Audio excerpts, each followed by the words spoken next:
stream with just me and you, so I we can can. test it at all. I don't know if that's possible or not. I'm gonna have to delete these. Um, I should be live now, or maybe not. Yep.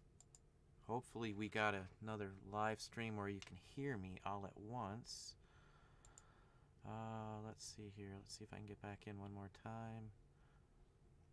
So you do have me live, right? I can hear you. I don't see my video still, so I have no. It's up. It's going. Yeah, I know. I don't have anything to show for it though. I can't see it. Coming soon. Channel. Sorry, folks. We are trying to get this situated. There's no like reverb or whatever they were talking about. So it sounds. It's just your voice when you're saying it. Okay, well, I changed some settings, so maybe that'll be doing it. So hopefully we have it now. Yes, sounds good. You are live. I think so. It's quiet, but I can hear you. Is that a little better on the sound? I'm still way off in latency, folks, so I don't know what's going on with YouTube. It will not go live on the normal stream. I am actually on OSB on a secondary stream, and you can barely hear me. It didn't seem to change when you. You hear me now? Let's try one more thing. I can't see the gain button. I can't see which one's gain. Your sound and video match up. They don't on my end, Kevin Rising, so unfortunately I still can't see. I think you got it right. You got it? I'm still way off on video, so I guess the video doesn't matter at this point. I am sorry, folks. This is not a usual for us. Usually it's right on time, right on the mark. YouTube won't go live on normal stream. I had to use a secondary source that I have not used for a live yet. Again, this is OSB right now. I had a bunch of content I was going to go over, a bunch of topics I was going to go over. At this point, we've already killed a lot of time, unfortunately. I will do what we can to answer some questions here. I have no idea what's going on. I already got a call into YouTube, but obviously they're not going to respond. It keeps telling me my camera's being used, but I can use it by everything else except YouTube. So, again, we are coming through a secondary source that I normally wouldn't use. So from my end, it looks terrible, and nothing seems to be popping up right. Let me see here. I had just a few things that I was going to start with, but I'm not even sure if I should get into them yet. Store critique, I am going to be doing one. Geez, I'm way out of sync here with everything else. Your sync is fine and loud and clear here now. Realist. Yeah, I'm sorry. I'm a little bit out of it now because of all this. We've spent the last 40 minutes going back and forth on the feed. Well, yeah, now it's been an hour, honestly. So I'm looking at video of myself that happened like 2 minutes ago. So it's kind of out of sync and making it a little odd for me here. But I know you can see it and hear it fine on your side. I had a lot to discuss, so now I'm kind of trying to center it down to a few other things. Halloween-wise, I plan on doing a giveaway, too, that is still on. I will be giving something away. I had some options to give away some postcards today as well, too. But at this point, I'm not going to have much time to throw anything in there. Again, I do apologize for the issues tonight. I know I'm like an hour late now. Usually it's at 7. If this is your first time on, I have not had these issues before. Once before, on last week's, we were about 5 minutes late because of a similar issue. But YouTube is just way out of sync right now. I've even, disconnected the internet connection and seen if we can get a better line in, and that still doesn't seem to change the situation on YouTube. So, anyway, is about to grow. Said my nose is about to go answer, and I will donate 100. Audio and video good now.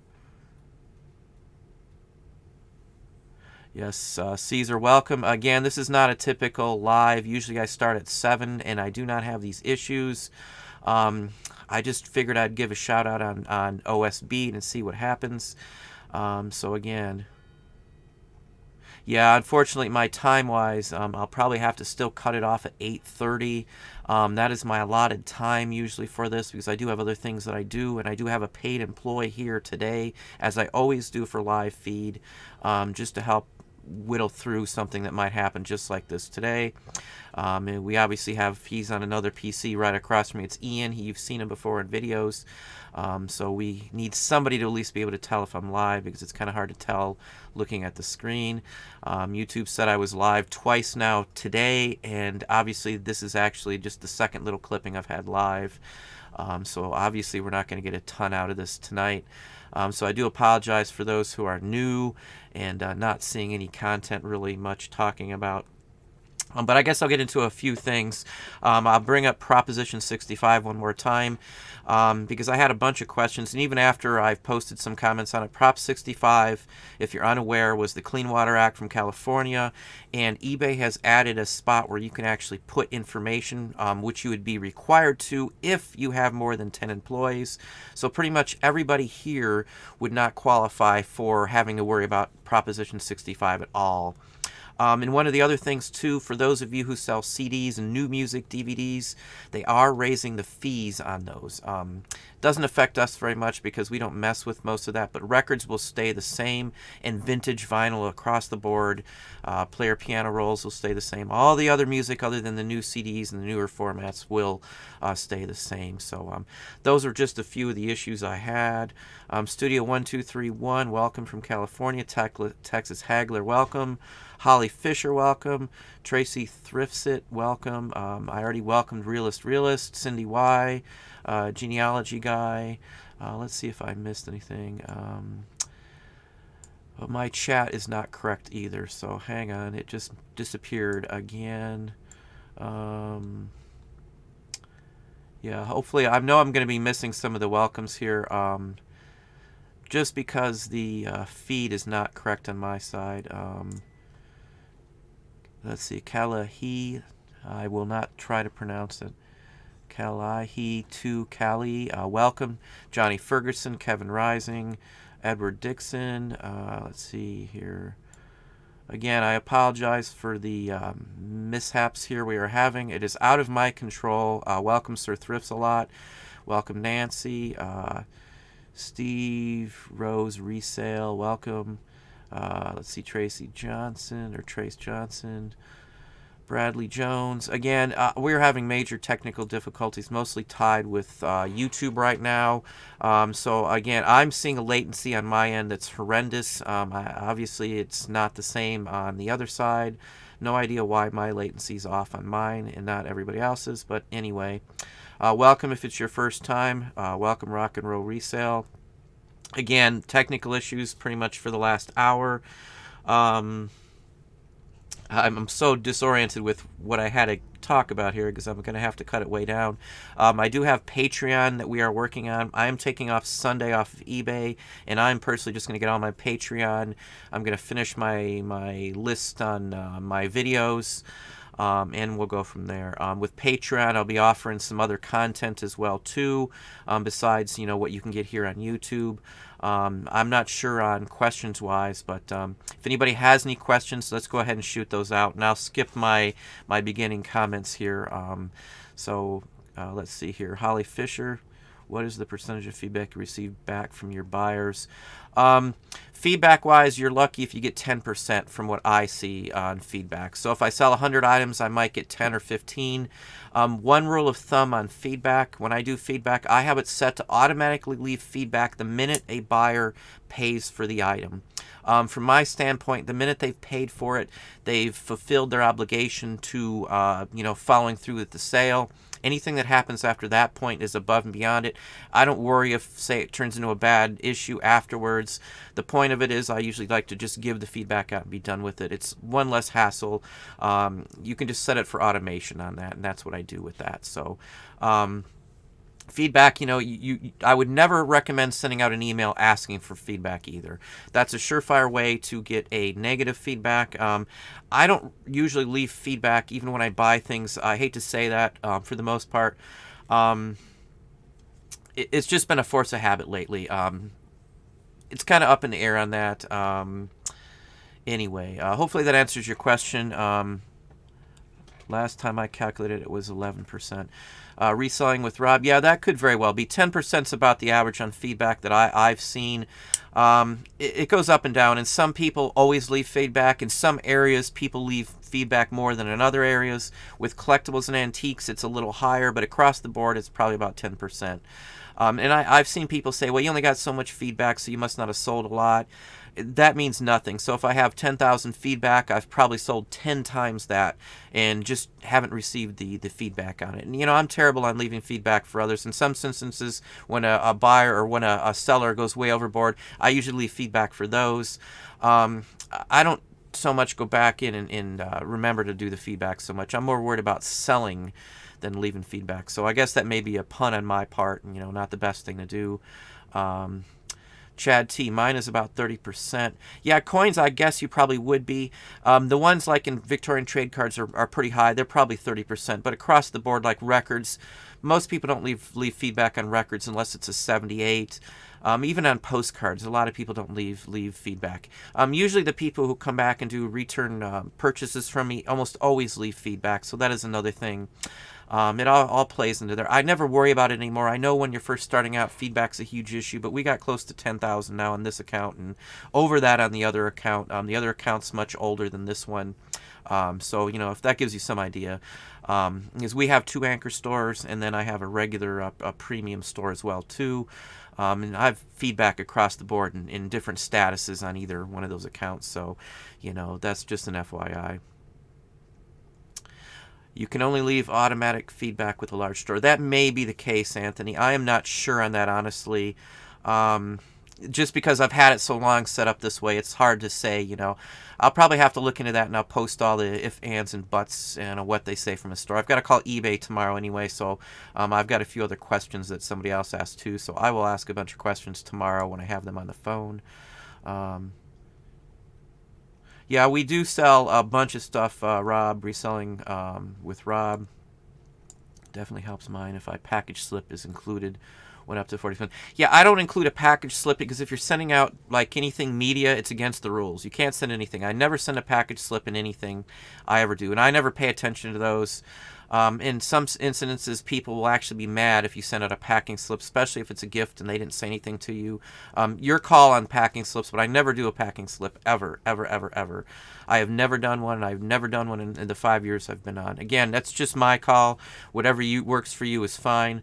I'm happy with the way the feedback comes in at this point, for us anyway, because we don't really have to worry about it anymore. I know for new folks, yes, that would be the case, but I have heard of negative issues from leaving packing slips in there as well, too. And again, as I said, just if the post office opens up a media and you have packing slip in there, that's considered advertisement, and they can, penalize you for that, just FYI. Nothing can be sent whatsoever in a media package whatsoever at all, so anyway. And that goes for records, too. So if you're sending records, you cannot include a packing slip. That is against the rules because you're advertising for your store if it has your store name or anything on it. So just FYI. And a lot of the items I sell are media, so we just, as a rule, just don't send out any packing slips. So anyway. Let's see here. I rewatched the videos on how to pack and ship. I just wanted to be clear on the book and magazine you packed. Are you putting the shipping label right on the cardboard or polybag them too? The shipping label goes right on the package, Cindy. Any of the packaging like that, it all goes straight onto the package. The cardboard is the outside thing on records or magazines or books. Unless it's like a paperback. If it's a paperback and I can cram it in a poly bag, I don't seal up the ends. I just wrap a piece of cardboard around it just like it's a postcard, and it wraps up the exact same way as a postcard, and all the paperbacks actually fit into a poly bag as well, too. So hopefully that explains that. We've been packing for a long time. The items I pack the same way every single time. And the cardboard, is fine. We turn it inside out when we cut the boxes down, so it just looks like a plain piece of cardboard on the outside. That's another thing here. I've had some people ask about that too. I always turn in any printing on the inside when we cut down boxes. So you see I use cut down boxes for everything. I use them for 45s. The only thing I don't turn it inside out boxes themselves, but when we cut down and use strips of the boxes, I do actually do it that way. So anyway. Just see where we're at on time. Hopefully that answers your question, Cindy. Let me bop down because my chat is off again. Sellers, because I know I want feedback when I sell something.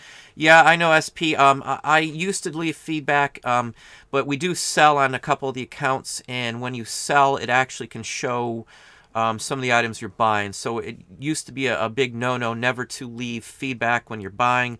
I think nowadays they actually hide it from other people. I'll have to go in and double check on that. But in the past, if you left feedback, anybody could see what you buy. So if you're buying like wholesale or something like that, it would show up. So that's just another reason. Like on some of our listings, and quite a few of them, I actually hide them so they do not show up in ended listings. So I've had questions. People ask, how can you be? You're claiming you're selling this, but they're not in ended listings. There's a very easy way to stop those. If you list them as a multi-item and then delete them after they sell, they just won't show up at all in your ended listings. And people do that across the board if you're doing wholesale or drop ship. And other items too, just so people can't copy your technique or copy the items you're selling. That protects your time and your effort into items. So a lot of the videos and items that I'm showing you, items that sold, some of those aren't going to show up in sold items. They're bona fide sales. I just don't show everything. I don't want somebody, coming into my categories, some of my special categories. I only share certain categories, on my feed, on my channel. There's tons of more categories that I handle and do that, I'm, one of the limited people in those categories. So I do hide a lot of my listings, as I said. And that's just part of the fact that if I'm going to share this, I only can share certain items with people for my own safety and my own sales growth. So obviously, if I let people in on everything I do, I wouldn't be in business anymore because everybody would be copying it, and it would flood the market in some areas that I do sell in. There's an area that I sell in that I'm like the only one who sells in it. We make a lot of money in the area. So, obviously that area would never be exposed to anybody.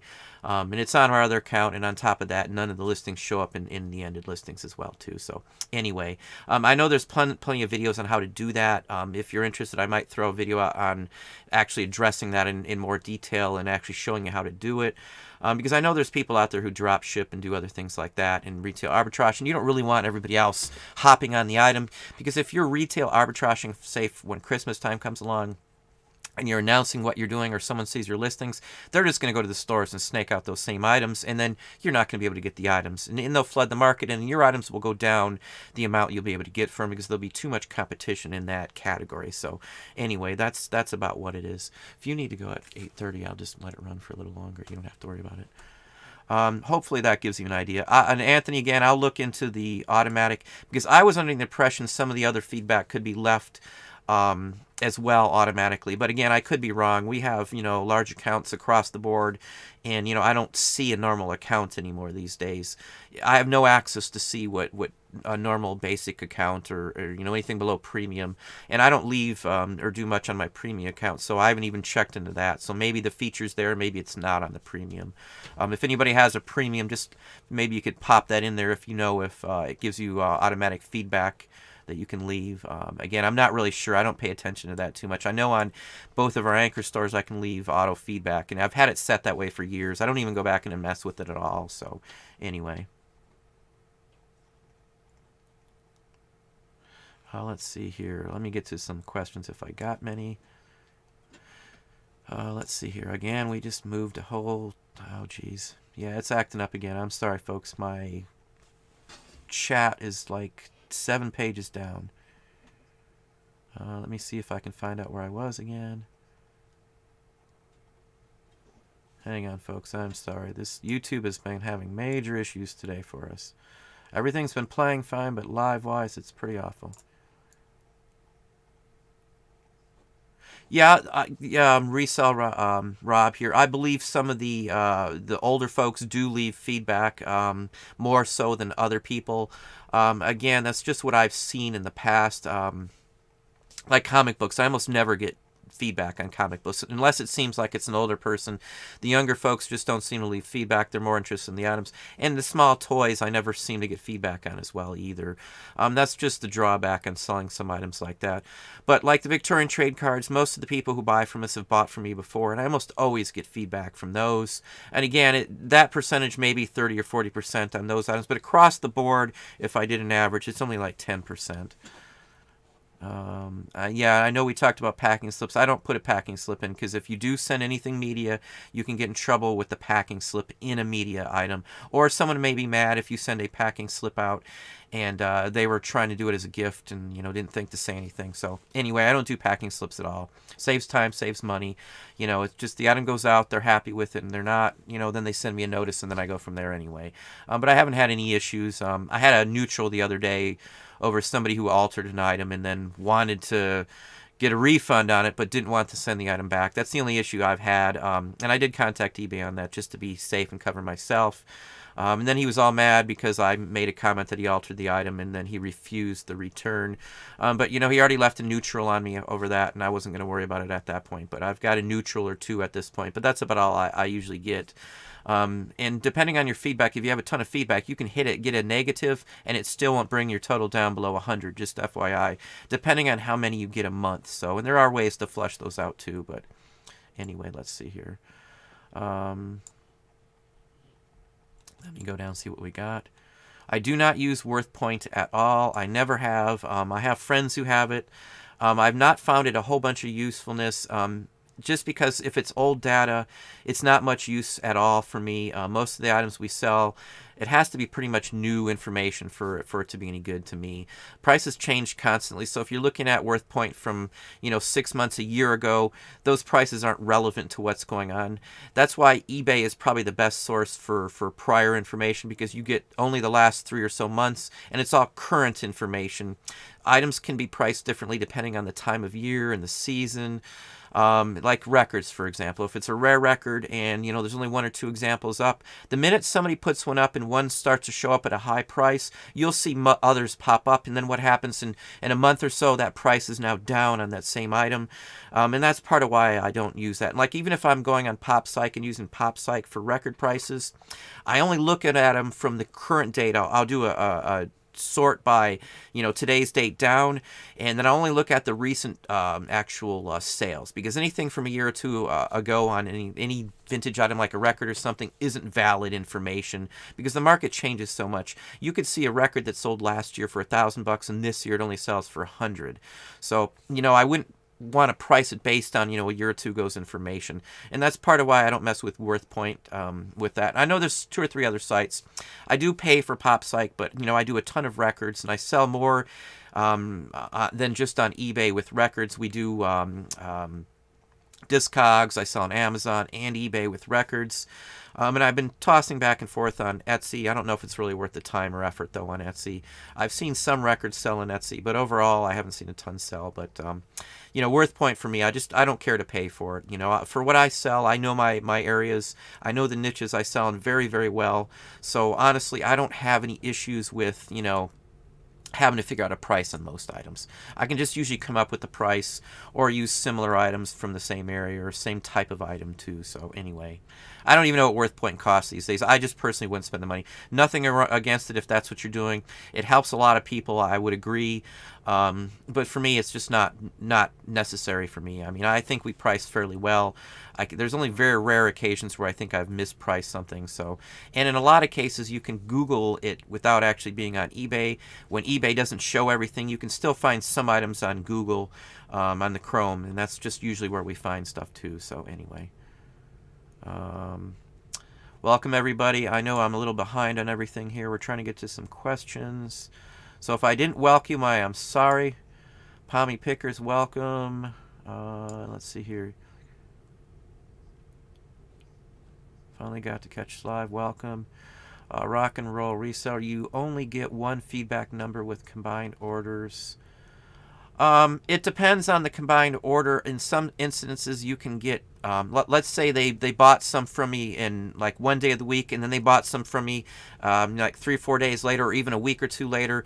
It can count as two depending on the gap between the first purchase and the second or third purchase. So I've got some people who buy from me throughout the month, and at the end of the month they'll go ahead and pay for everything at once, and sometimes it counts as 2 or 3 depending on the break. Now in one single purchase, like they buy 3 or 4 or 5, 6 items from me at once, it only counts as 1.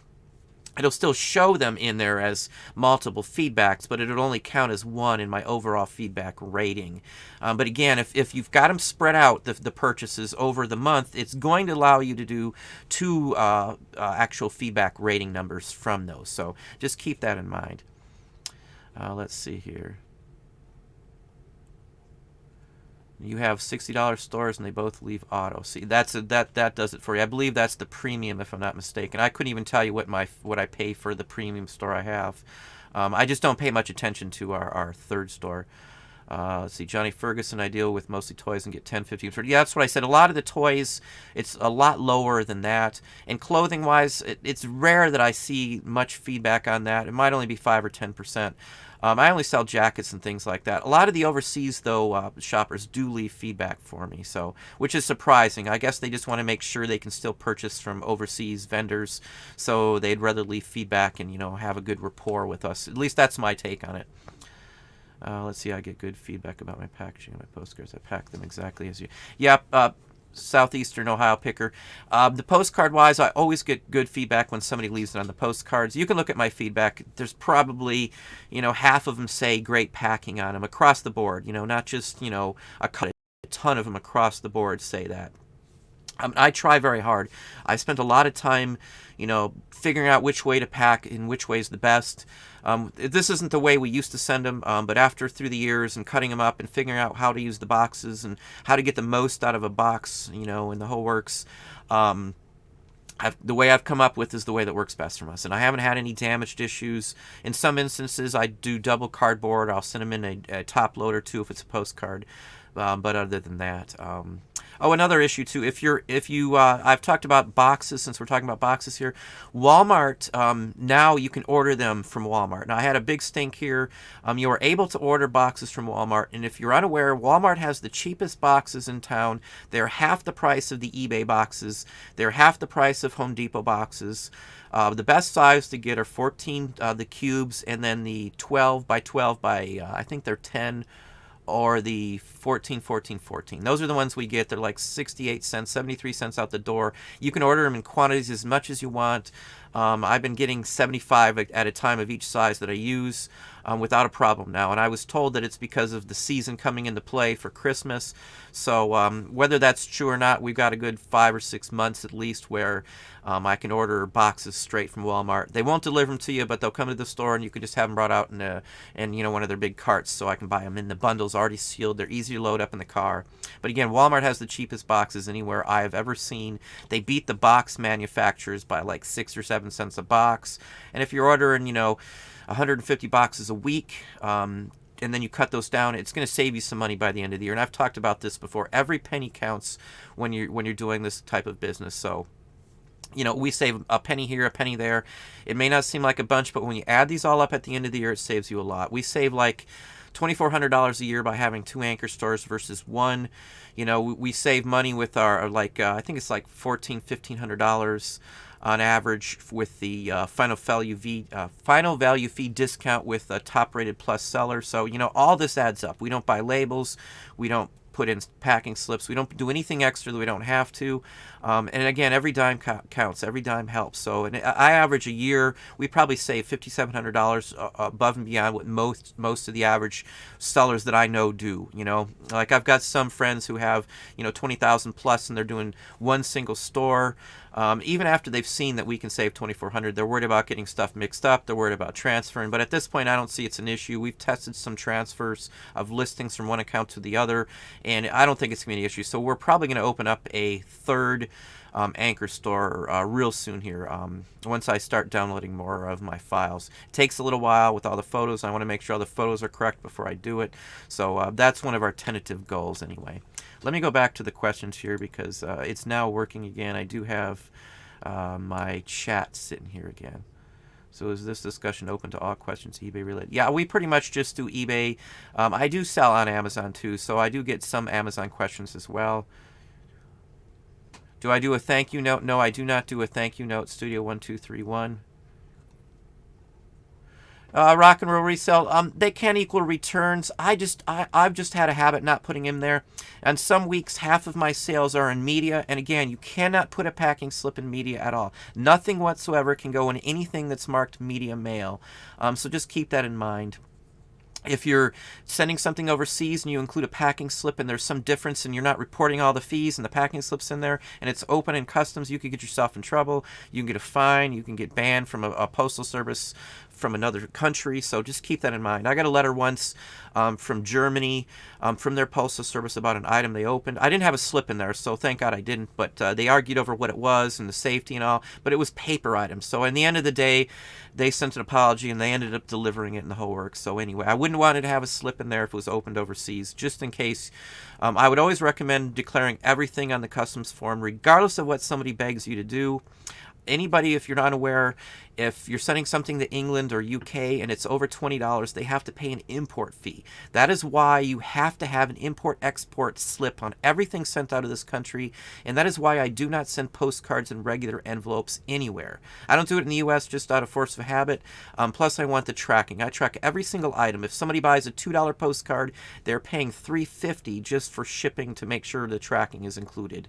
eBay recommends it. eBay wants it there. Without tracking, you are not covered from losses at all. And another issue here that I had a question on, if you send something global shipping through eBay's global shipping program and it makes it to eBay's facility, from that point on, if the item is lost or damaged, eBay covers the cost of that. So just keep that in mind. I had an issue where something went astray, and we went back and forth. The seller said it was my fault, or the buyer said it was my fault. That's not how it works. eBay handles and takes responsibility. The item did show up. It just showed up 2 weeks later, and it apparently was locked in customs for whatever reason for a couple weeks. So that will happen overseas. You can negate that if you sent it through the program, especially if they leave feedback and it hasn't arrived. eBay will remove that if it's through the global shipping program right off the bat. So that's another reason to use global shipping program. Always put the import-export slips on them as well, too. So just keep that in mind. I'll run a little longer today. Yeah, so we'll run just a little bit longer here. Padded pouch and top loaders. Literally with what I do, I don't use padded envelopes for anything. I use the cardboard. That's my padding. It's a lot cheaper to buy a 14 cube box and cut that down. With one of those boxes from Walmart, I can send 16 postcards for that same 73 cents. And on top of that, I don't pay for shipping anyway, so they're paying the cost. And I get the discount. So shipping postcards $263, and I charge $350, which covers my final value fees on the shipping, and then it covers all of my shipping supplies too. It's pretty much a break even at that rate. I never look to make money on shipping. If, like, let's say someone combines and buys 2 items, but they paid for both items, I always refund completely one of the shipping costs, especially on a postcard or something, because it costs me nothing more. I can send like 10 postcards, and it still isn't over 4 ounces. So the cutoff point is 5 ounces. When you hit 5 ounces, the shipping cost goes up. It's like $3.75, the post office price, and then the discount comes into play with that too. But most everything I send is the $263, so I never worry about that either. Yeah, Honey Jones, I do feedback occasionally, but again, I don't do packing slips at all. Let me see here. Really good to know on media. Yeah, just keep that in mind on media. You can get yourself in trouble with that. And again, with packing slips, I would personally never recommend it at all, just because you're going to run into somebody who's going to have an issue with it. They're going to call it advertising. They're going to say, you know, you're being pushy or something along that. I know that's not the case, but you're going to see that. I've had all kinds of crazy comments, you know, in my years on eBay and working with the public. So, you know, you're going to see all kinds of crazy stuff. Let's see, George Man, yeah, I love media too, Rob. George Man, Don, how do you protect yourself from buyers with no prior transactions? There's only a couple things you can do. If you sell the item and you cancel it from your side on your behalf, and nothing's wrong with the seller, you could be opened up for negative feedback. The rule of thumb is set your bidder options to no more than, say, one negative strike for not paying for an item and no negative feedback. You can set it so I think they have so many feedbacks, if I'm not mistaken, as well too. But I'll take somebody with 0 feedback, anytime. I've got 2 or 3 sales this week alone from people with no feedback, and I do keep an eye on those. I may keep a note. I've checked 2 of those already, and they've got feedback since they've bought the other items from other people. So, I never worry about that. Everybody has 0 feedback at some point. It's a sale. If, for example, they don't follow through with something, you block them, you relist the item, and you get your credit back from selling the item. So you're out nothing except a little bit of time on the item. So, and then if there's a problem at the end of the day, then you call eBay and you report the issue if there's an issue with it. So I don't really worry about that very much. So if you got to go, you can. But that's just an FYI on that one. Your favorite and most profitable smaller items to buy and sell. Postcards are probably my number one things, and trade cards, Victorian trade cards. I sell a ton of those across the board. I have not had issues with those at all. So again, that's what I sell a lot of. I sell a lot of toys too. There's a lot of small categories. Almost everything I sell is small items. And again, as I've said in the past, we don't buy clothing anymore at all unless it's some really good item, really good profit, and a quick turnaround. We've eliminated half of our clothing. I've got 100 clothing pieces or so that I've already photographed, and that is it. These are items that have been sitting here for a little while. I have procrastinated with the clothing because I just really didn't feel like listing the last of it, but I got a lot of money. When we listed, I'm going to double or triple my money on the clothing we had left over that I bought when we decided not to sell it anymore. So once that's up and gone, it's gone for good. We're clearing out the bins to put it in, so I don't want to take up any more space with clothing. We've eliminated a lot of our glassware and ceramics and pottery. Obviously, if I find like a rookwood vase or something, I'm going to buy it and turn around and sell it really quickly. But if the pottery is going to sit here or something that's going to be on my shelf for a while, I won't mess with it. Just the way it goes with that. So anyway, let's get to a few more questions. Let's see, Wednesday, what's your usual time you're live? My live video is going to be Thursday. I know the heading here says Wednesday. This was from a OSB live feed that I had been testing. I usually go live from the camera option on YouTube, and it was not working. So I guess I did miss the date on this, or the day of the week. In fact, I think I can change that now. Anyway, so it should be correct after this point. But again, Thursdays is my live show. It will be at 7.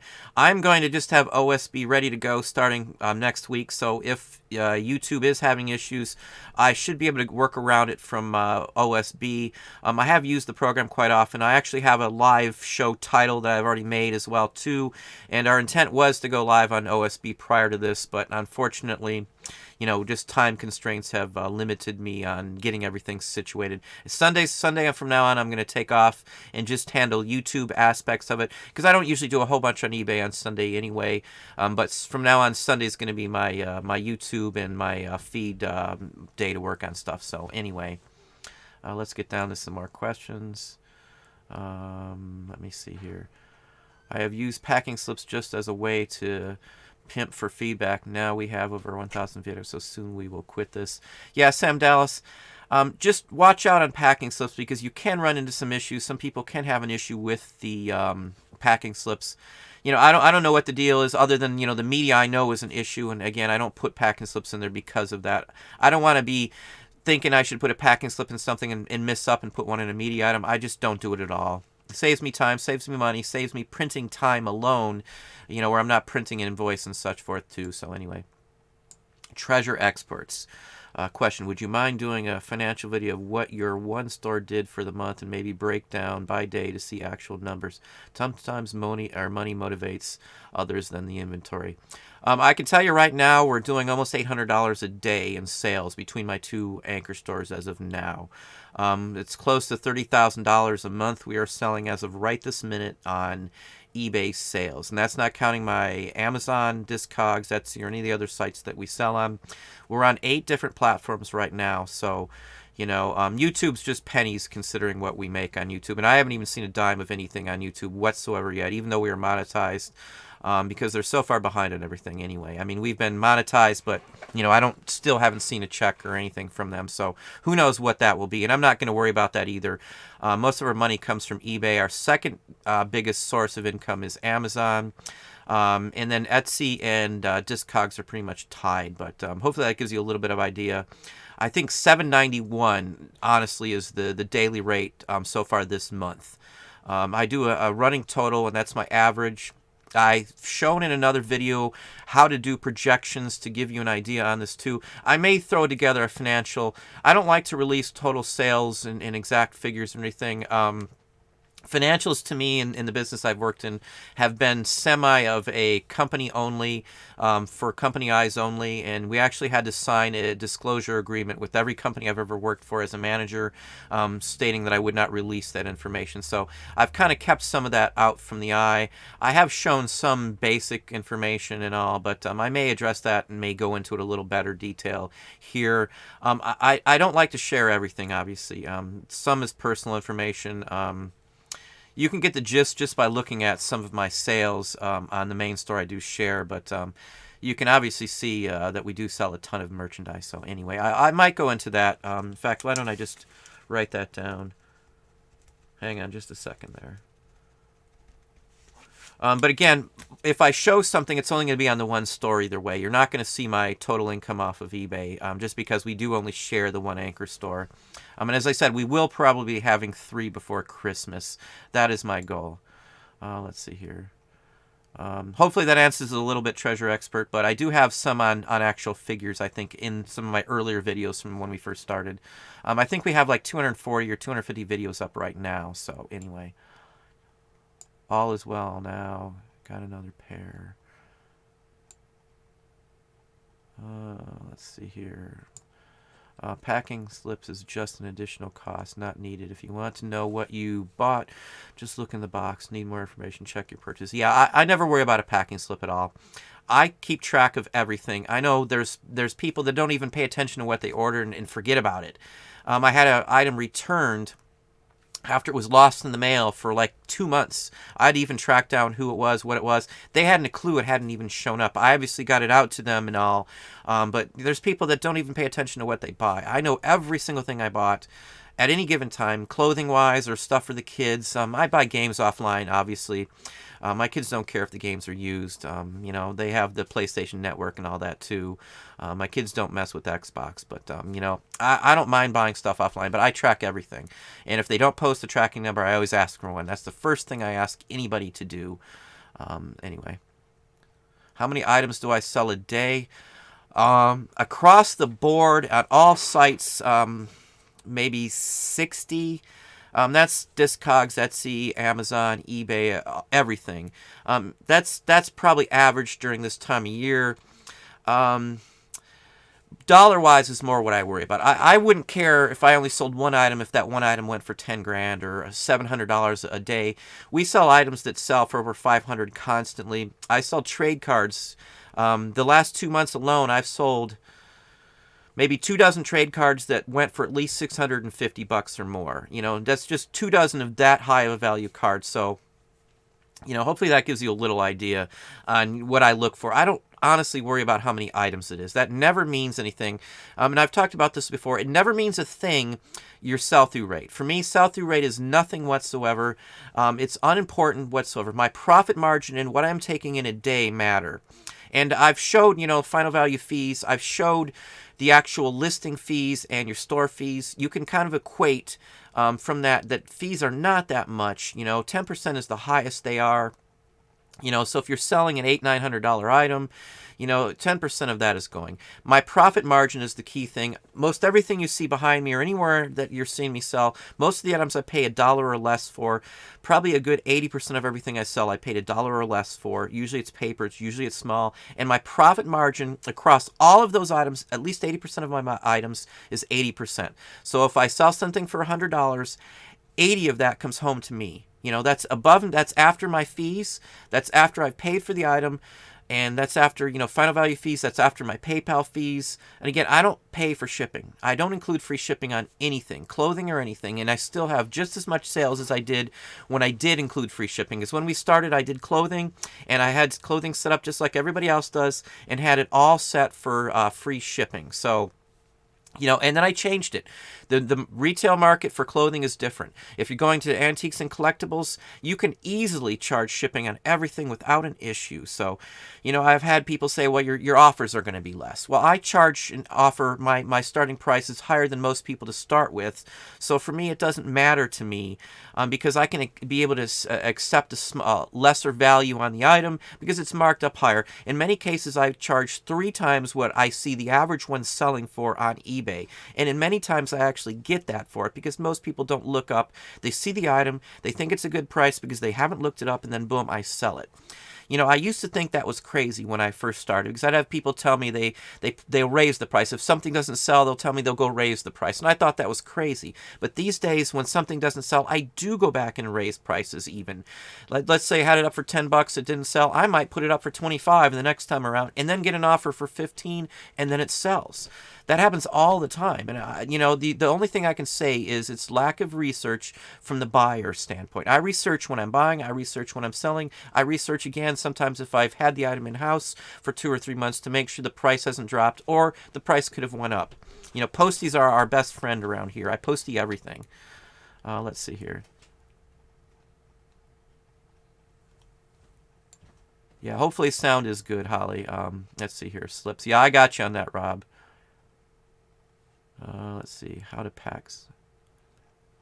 Let me see here. Hang on just a second, folks. The chat is way off and not synced with anything. Let's see here.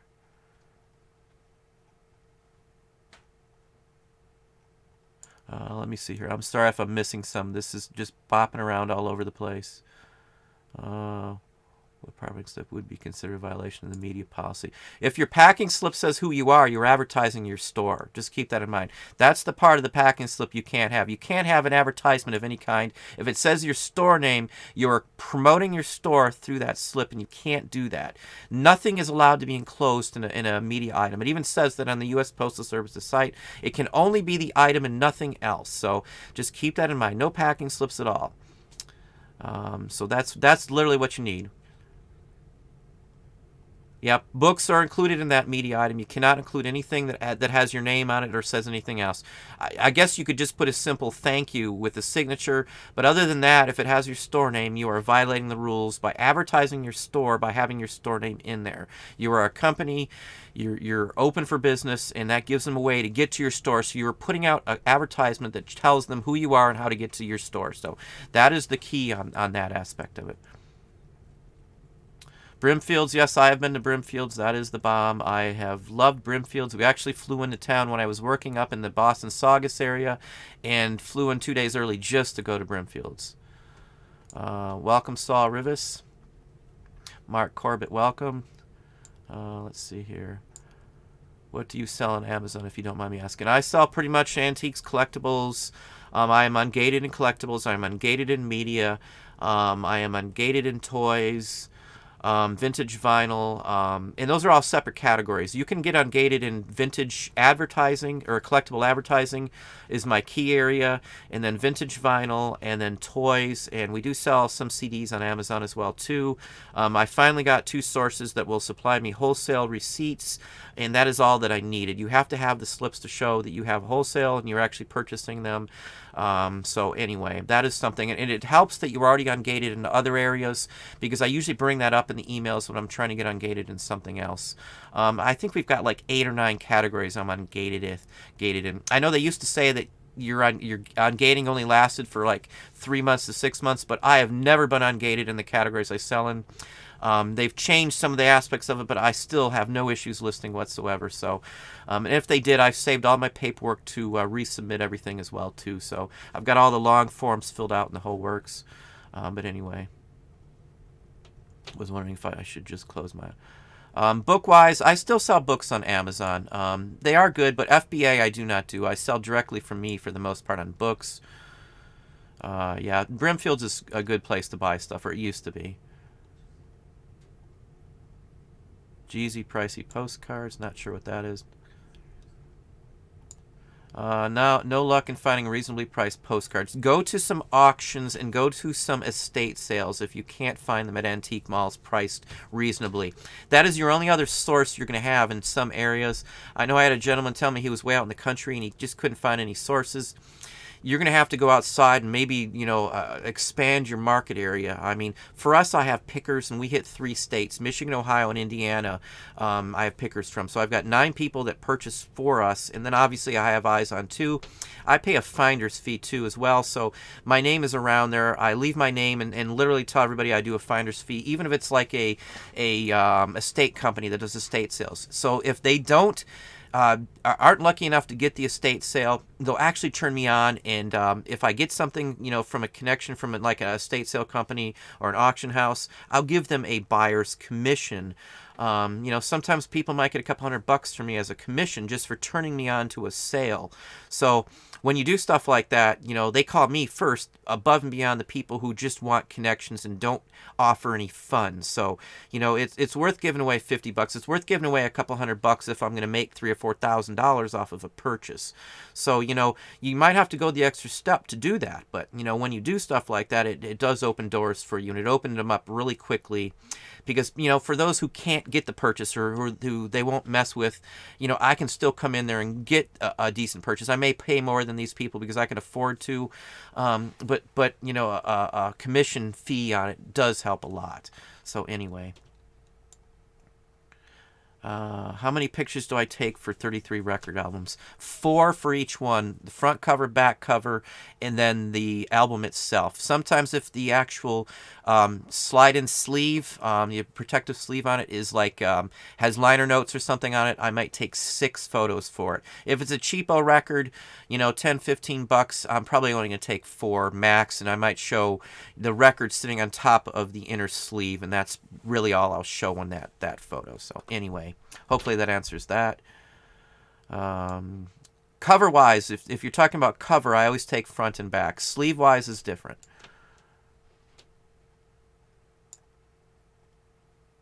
Our new flipping lives. How many listings do you think you need to sell 10 items per day?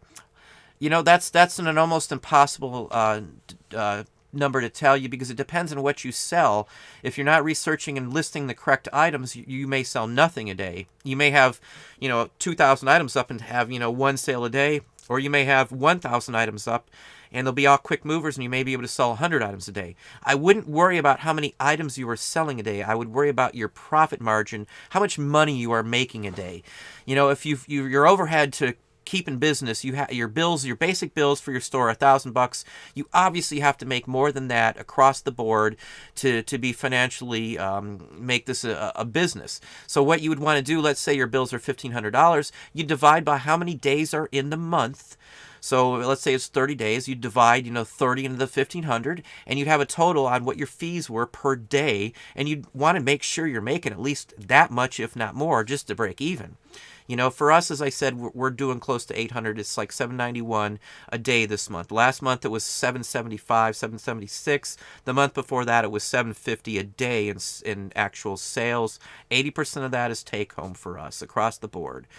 Some items, it's a little higher than that, so it averages out at about 80%. So hopefully that gives you an idea.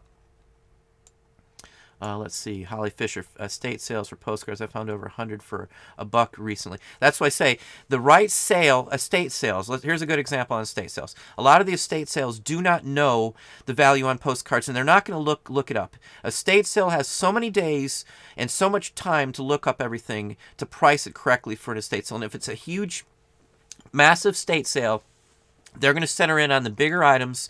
They're going to clear up space, and they're going to sell quick and easy and bring in a high dollar item because it's a lot of time. And usually they offer a flat fee, and then they probably take a commission at the end of the day from the estate sale. So most of the time they'll just put dollar postcards out there, $2 postcards. If they see like a real picture of somebody famous, they may do something different. But for the most part, most estate sales put them up cheap. Now around here, there's people that just sneak in the night before and know these people and get in there ahead of time and get all the good stuff. So it's harder around here But luckily, I do have a couple pickers who are lucky enough to be the people who do get in occasionally the night before. So, anyway, I mean, it's a tough market to get into, the antiques in some aspects of it. You know, you have to be aggressive in the beginning. You have to offer something that the other people don't offer. And finder's fees for us have got me in the door to more people than not. You know, some of the people and connections I have, I would never have if I didn't offer finder's fees.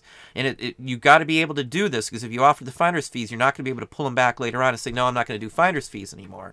So, you know, you might want to turn something down if you don't want to pay a finder's fee. I only pay a finder's fee if I actually buy something. And even if I didn't sell it yet, I'll still give them the finder's fee based on my honest best guess on what that item is worth. So hopefully that gives you a little idea there. Studio 1231. You can only send an item to the address on their payment notice. Any other address would violate the user agreement, and you would not be covered from an eBay thing. You can actually report them for asking you to send it to somewhere else.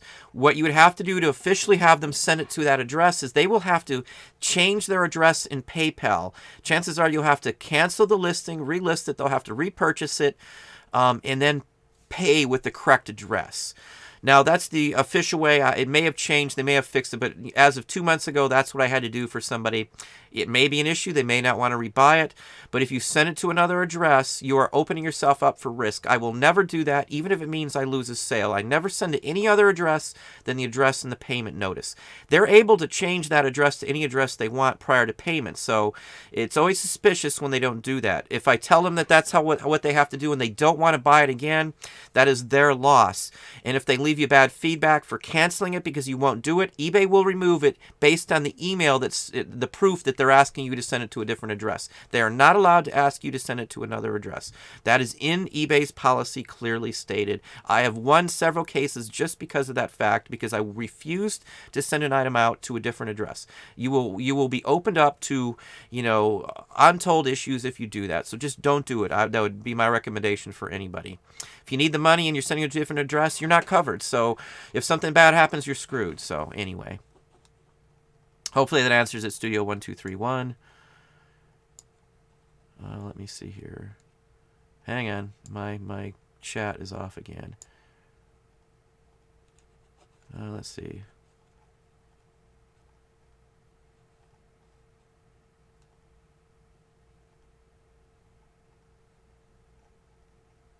Yeah, anybody who tells me they're going to look up items, you know, on eBay to give me a price, just walk on by. Don't even pay attention to those people. Let me see where I am.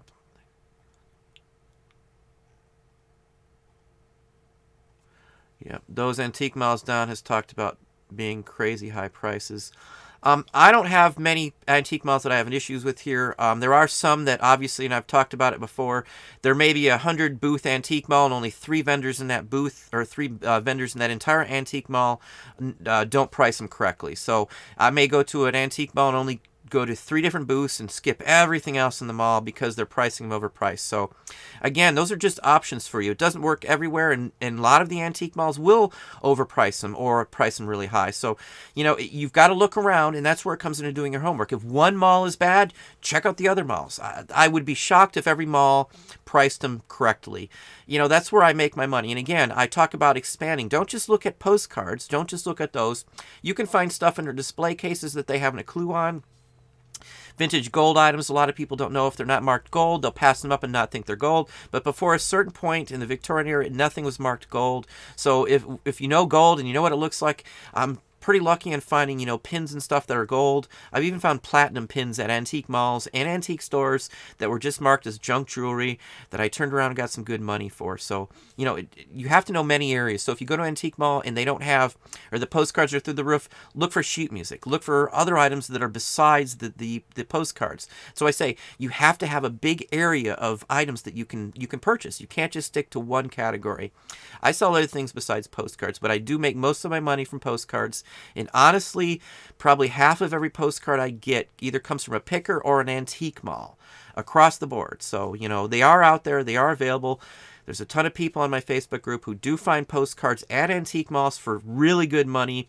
There's some phenomenal postcards in some of the posts in my group that people have found at antique malls for just a couple bucks. You know, some that I'm jealous of, that they're just really spectacular postcards.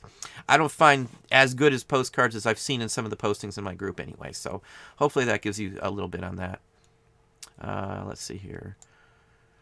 Do you have a preference between using relist and sell similar? Most of my listings are set to automatically relist. Relisting is one thing. Sell similar is something else.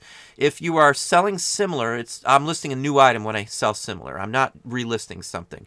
If I relist and I'm doing like 30-day relist because I want to monitor them, or I plan on cross-listing them at the end of the first 30 days, I just literally multi-relist them. You can do 500 relists at a time, or actually I think it's 200 is what it is on that page. But I'll relist, items that are already up. Sell similar is only for doing a new listing that has not been on eBay for us. You may have some other ways to do it, but for me, that is literally how I do it for all of it. Do you still, I'm not sure, Life magazines via media? I'm not going to get into the media versus, first class. I've heard it both ways. You're just going to have to decide on your own on how you want to handle mailing out magazines. Some of the postmasters I've talked to, it's probably a 50-50 shot. I know they've even pulled out the things. A lot of the material in vintage magazines and stuff is dead material. It's not current advertisements. It's not worth, it's hard to say. You're just going to have to look into that yourself. If you send magazines, you can technically be violating the law or, the postal regulations by sending a magazine media. It's going to be up to you. I do still send some magazines media. It just depends on age and things like that. So not across the board. We've been debating on canceling it that way too. I'm still up in the air on that. I've been told several different ways by several different postmasters in all these years we've been doing it. Some say yes, some say no. Some pull out the chart and say that doesn't qualify because they're antiques. So, you're just going to have to talk to your own postmaster and see what they say, I guess. And then use your own judgment on how you want to handle that. Let's see here. Hang on just a second. We are still acting up again. Let's see here. Anchors the value in people's minds, and they will negotiate thinking your price is what it's worth. Yeah, that's a good one, Annie. It's perceived value versus actual value. If I put something high, they think it's worth that, and I know what I'm talking about. For me, I sell them at that price, so I do think that most items that I price, 3 times an item or I price high are worth it because I do sell enough of them at that price to say, yes, it is worth it. And what's worth something to one person doesn't mean it's worth something to the other. I've had some crazy emails telling me, well, this only sells for this much, or you'll never sell it at that price. How about taking, $5 or whatever it is?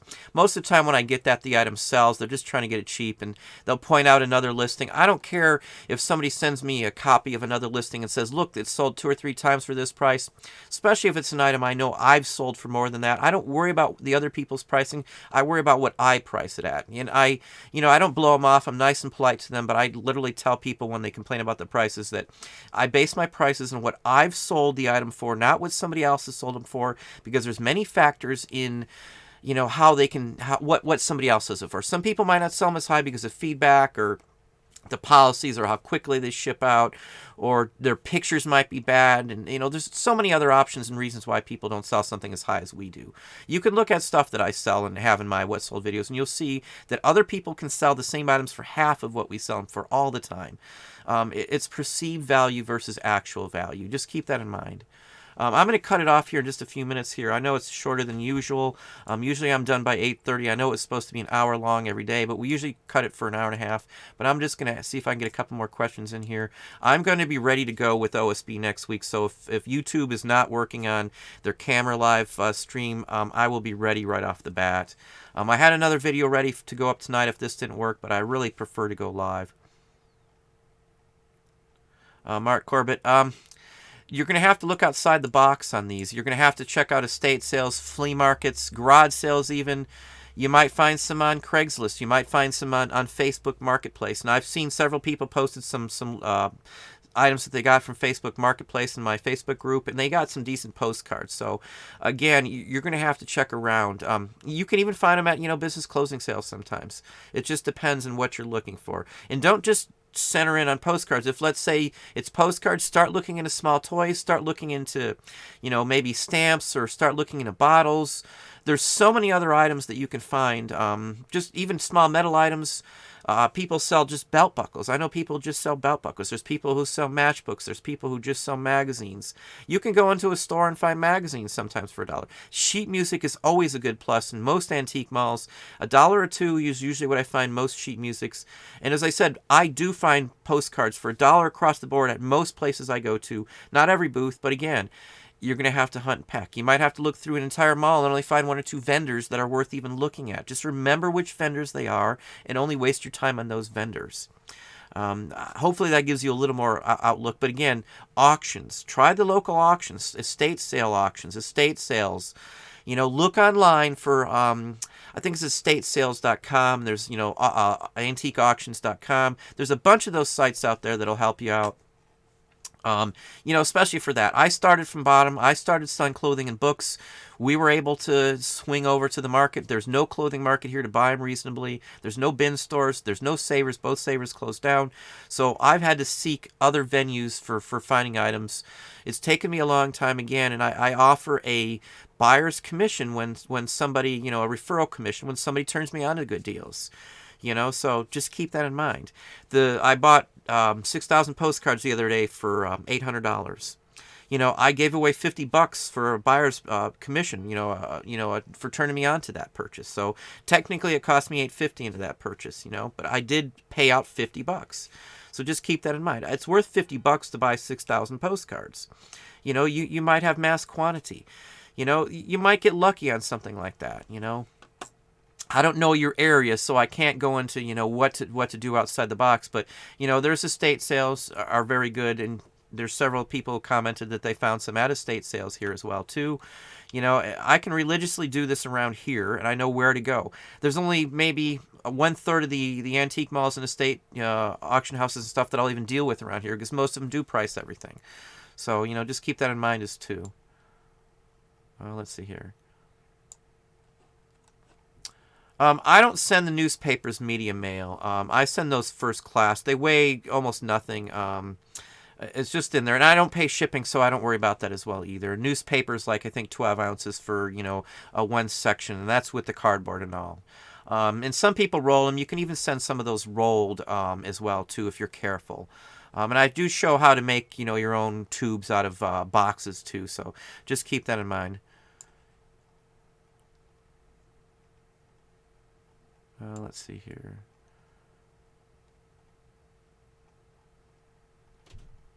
Yeah, it's hard to tell you what to do without knowing your area. So, every area is different. And I've said this before. I can't make any promises that there's going to be something available in your area. I can tell you every place I've ever been. I've been to Boston, Dallas, Whittier, California, Denver, obviously. I've been from the East Coast from one side to the other, all the way up from Boston, all the way down to Florida. We've been through to Texas. I haven't been in the middle of the country other than driving through or flying over it. But I found stuff everywhere we go. Brimfield's, you'll find postcards. If you're in the Boston area, Brimfield's, I guarantee you will find good postcards for $1 or less at Brimfield's. I've been up there several times, and every time I walked away with buckets full of postcards and things. There was so many vendors up there selling so much stuff. So, anyway. When would I pay more than $1 a postcard? I've paid $50, $60 for a postcard before, depending on the image. It just depends. If it's a baseball image or, a train depot, I would really go way up on some of those, because some of those sell for a ton of money. If it was a Lake Tahoe, I would go high on a Lake Tahoe real picture postcard. Mostly just real picture postcards. I buy some Santa Clauses for $4 or $5. I've even spent $10 on some Santa Clauses. Halloween, I'll go up to $30, $40 on some Halloween cards. But you have to know your Halloween cards to be able to do that. There's many that only sell for $30 or $40. So, just keep that in mind. Let's see here.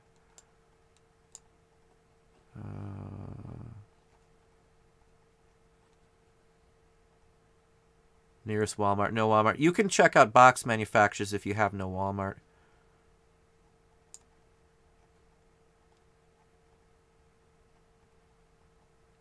Yeah, Brimfield sometimes does mark up their prices. It just depends. We've always been lucky enough to get there.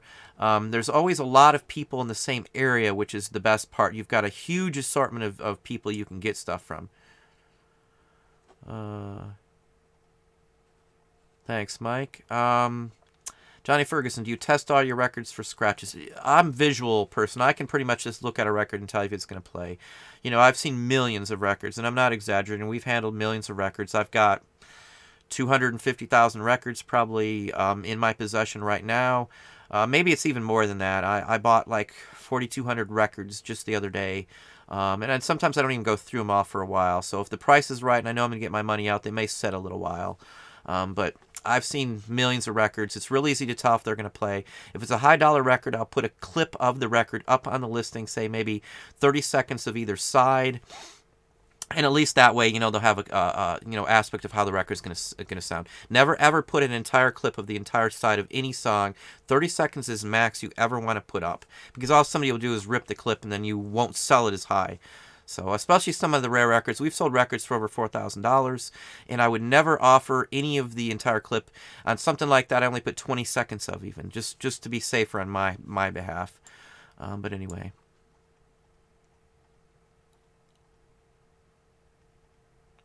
Workshop on Brimfields. Yeah, I don't get out that much these days. I work a lot of hours by choice. You know, I don't have to. I doubt I would get up there to do something like that, honestly. I mean, for me, I don't need to source outside of my area at all anymore. Pickers call me. And once I go out of season, I'm just going to be switching back over to estate sales. I may take a GoPro along to some of the estate sales, or maybe an auction house here. I do know some people who work at an auction here. It just depends on what they're. I don't want to get kicked out of a auction if I'm going to buy something. So, you know, I may do something like that, though, in the future. I've had other people talk about that, so. Let me see here. Let's see here. For old photos, how new is too new? It depends on the content. If it's like a movie star or something, newer ones can sell. Even brand new ones can sell. Like, let's say you had a photo of Kim Kardashian on the street. You're probably going to get 10, 15, 20 bucks for it as a candid photo. Just an example. Mostly I try to buy old photos pre-1950. The older the better on photos. I don't go too much over 1950 unless it's like candid shots of like Elvis or something like that. You know, that's about it. Famous people or baseball or something along that line. Mostly military doesn't sell if it's newer than the 80s at all like that. Do I sell books on eBay? Yes, I do. Mostly what I sell on eBay are ones that do not have barcodes, but they do sell actually on Amazon too without barcodes, believe it or not. Even some of the old ones. I do sell them higher on eBay, but some of those I cross-list as well too. I actually have a DSLR, and I use Digicam. And Digicam I use to control all of my cameras. You can turn a autofocus camera with Digicam into an autofocus. You know, a manual focus and autofocus with Digicam. I use Digicam to take photos of everything, and you can just click between them, and it'll instantly show you what it's going to look like in the finished example. So it depends on what I'm taking. If you've got a light-colored object, I use white backgrounds for everything. You'll have to mess around with it. I change my settings sometimes almost between photos if I'm doing it that way. Now, there is another gentleman on here who sells postcards. I might do a call out to him in another video, who said that the scanning on some is quicker. I went through 9 scanners. I do have the exact scanner. I went out and bought it from watching one of his videos. I may switch over to scanning some of my cards just from the time constraints. It's a little quicker, but the convenience is there. So I may discuss that in another video. I'm going to probably send this gentleman a email before I do that and then go from there. But there are some other options here. As I said, I've had 9 scanners, and none of them could do as quick as photographing with my setup. So anyway, I would not get rid of my DSL for photographs at all. We have a Nikon D5300 is what I use. And I exclusively use that for everything, pretty much. It's the bomb when it comes to taking photos. The lighting is the key with that, too. And again, it depends on what you're photographing. So even paper, it matters. As I said, if it's a light-colored object, you're going to have to change the settings as soon as you go to a dark-colored object, because you're going to get a flash out from it. I've got screens and little mounts and things like that that can block it, but, overall, I do change the settings quite often. But as I said, I use Digicam for it, and that's like the best free software. You can do live shoot, so you can click from live view of your camera if your camera doesn't have a live view, and you can see it on I have 17-inch laptops, 17.1 laptops, and I'll live view from my camera to a laptop when I'm taking photos for the most part. So I have a video actually on the setup we use, the basics anyway. Medium mail is not that slow. Not for us. They average about the same time. Middle East Mill, my Facebook group is the Auction Professor, and I do get on it at least once a day on average. Usually it's in the evening, so I don't check them but once a day just because of time constraints, but it's been active. I've got 400 or 500 subscribers now. I've been getting 6, 8, 10 a day new subs for my Facebook group, so it's under the Auction Professor as well. Yeah, Facebook group again is the Auction Professor on Facebook group, or on Facebook as well. Let me see if I can get just a couple more questions in. Yes, medium mail can be open. Any mail can be open if they think there's an issue with it. Just keep that in mind. I've had first-class packages open. I had one open the other day, and I got a notice saying my weight was off, and then I pulled out my information, and the post office was wrong. If you're unaware, eBay now sends you notices if your postal fees are wrong. They'll either charge you after the fact, days later, or you'll get a credit. So just keep that in mind. I've actually gotten credit from Facebook, not Facebook, I'm sorry, from eBay and the post office for mail that apparently I charged too much for. But, I figured they would have just kept it. So anyway. Let's see here, yes. Any mail can be open. Yes, as I said, any mail can be open for whatever reason. They can call it safety or whatever the case may be. Let's see here. Yeah, I'm usually on at 7 for those of you. YouTube would not let us go live no matter what I tried. I finally did a workaround. OSB was finally able to get us live. Again, I'm not going to be using anything but OSB from now on because I was so frustrated wasting an hour trying to get YouTube to acknowledge my cam. And obviously it's working because I'm using the same cam that I'm using on OSB that I would use for YouTube, but YouTube would not authorize it through the YouTube's site for whatever reason. But anyway, let me see here. Let's see if I can just get a couple more questions in here. Yeah, my chat is all over the place. Jeweler's Loupe, get like a 10 times. I don't have one right here, but I've shown them in videos before. Jeweler's Loupes you can get off eBay. Get a metal one that's going to last you, or get one that has multi lenses on it, 3 different actual magnifications. I don't have one here, but I'll see if I can't call it out in another video here. But they're like $8. You can get one shipped probably for $8. I use vintage ones from the 40s. I was lucky enough to get a huge box of them once at a pick.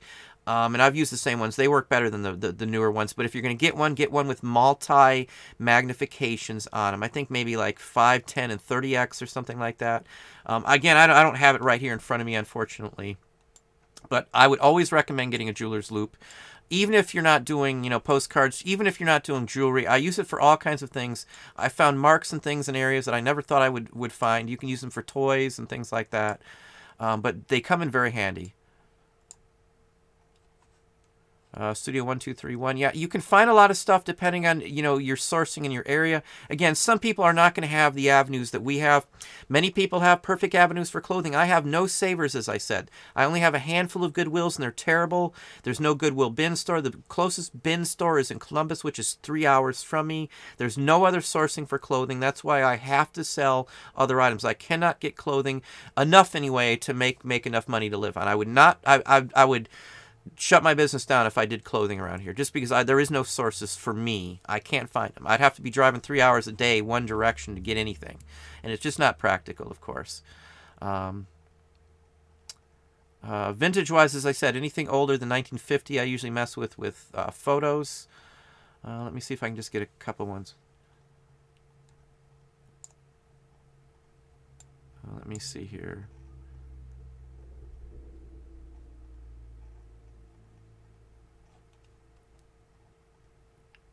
Yeah, Anthony, that's like I said. If you get to know these people, offer finder's fees, whatever you got to do to be the one that they're going to call first is what you want. That's why people show up the night before at some of these sales, because they're trying to get in before anybody else. They're trying to, sneak themselves in there and get it before any of the public has an eye. And I know a lot of places actually do that.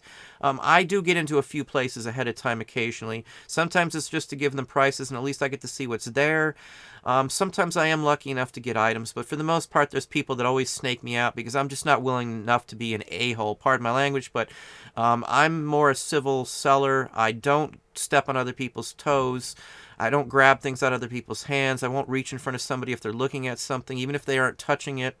Those are just no-nos in my field. So I don't do a lot of the estate sales and stuff as much as I used to, just because there's so many rude people and so many people trying to, they'd pretty much stab you over an item, it seems like these days. And that's not me. I'm more mild-mannered and laid back. I have more luck with how we do it with pickers and offering finder's fees. That's just literally what I had to do. And again, you might have to do that. Ask around to some of these places. Ask if they know other sources. If, let's say, the antique mall you always go to is too overpriced, ask them what else is around. Ask them if there's any local antique flea markets that are, say, once a week at, 6 in the morning on a Sunday or 6 in the morning on a Tuesday. There's several of those around here. So, in Florida, Mount Dora had a good one. Renninger's was out there as well, too. So if you're in Florida, they used to be Monday at like 5 in the morning. We used to have to go out there with a flashlight. Those are always the best ones to go to. A lot of the old timers are there, and they don't actually go and do eBay. They just don't want to mess with it. They don't want to mess with the returns. They don't want to mess with the payments. They don't want to mess with shipping. That's why I can get people to sell me stuff reasonably, because they don't want to mess with it. They'd rather just have a quick turnaround, get the money in hand, and be done with it. Some of them have been kicked off, and they can't sell on eBay, so just keep that in mind, too. Let me see here. I would not buy postcards from anybody who sells individual postcards online. That's just a no-no, just because chances are they've looked through those postcards and they're selling you the ones that they've already listed and they can't sell, for the most part. And if they're postcard dealers, they're not going to give you a good postcard in a lot. They'd sell it themselves. Yeah, Popeyes is who I was talking about too, yes. I've done some time comparisons. It's pretty darn close with the camera if you have the setup that we have. I think I like the convenience, though, of the duplex scanner, and a flatbed is no good. I have a older duplex that just got jammed all the time, and that's why we never thought duplex would be any good. Now, duplex only works for certain postcards, I found out very easily. It constantly throws ones out. And especially if you're not selling mint condition postcards. I can't use the auto feed because the sizes in the postcards vary in thickness as well too, and it doesn't do some of the other paper items as well. So I still have to do the camera setup either way. So for me, it's a toss up on duplex. For some of you, I'll probably go over the duplex. You can get one of these scanners. I think new they're like $300 or $400. You can get a used one off eBay for like $150. I don't remember the exact model number, but I'll get that out there too for you, for those of you. But I'll do a video on it just so you can go over it yourself and see. Let's see here. Have I messed with Pokemon and Yu-Gi-Oh? Yeah, my kids had Pokemon and Yu-Gi-Oh cards. In the past, we sold them when they used to be high, like what was it? Blue Eyes, White Dragon, or White Eyes, Blue Dragon, something along that line. We used to sell those, and there's like Charizard cards or something. I usually look them up. There's a lot of forgeries, though, on those. And even like the Magic the Gathering, there's a gentleman who just does Magic the Gathering YouTube videos, and what they're doing now on a lot of these, and this goes for Yu-Gi-Oh, Pokemon, and for Magic, scrupulous dealers will open them up, take the good cards out, and there's a way to reseal those packages, and they'll actually reseal cases after they've taken all the good cards out. Across the board, I've seen this now in many videos now. This is the new fad to rip you off before you even have a chance to get the items. They'll open up new stuff and reseal them, so you will never know that the item was looked through if you're not looking carefully. And there's videos out there on doing this. I don't mess with much Pokemon anymore. The prices are way down, and the same with Yu-Gi-Oh. I do have a big assortment of Yu-Gi-Oh cards now, only because I got them dirt cheap, and I was able to sell the folders that were emptied real quick on eBay, and I got all my money back. So, the folders sold. I didn't mess with the cards yet. Maybe one of these days soon I will. Magic sells way better than Yu-Gi-Oh! Or Pokemon. Magic the Gathering are like the #1 selling set that I ever get. If I sell Magic, it's top dollar compared to Yu-Gi-Oh! And Pokemon. Hopefully that helps you out a little bit.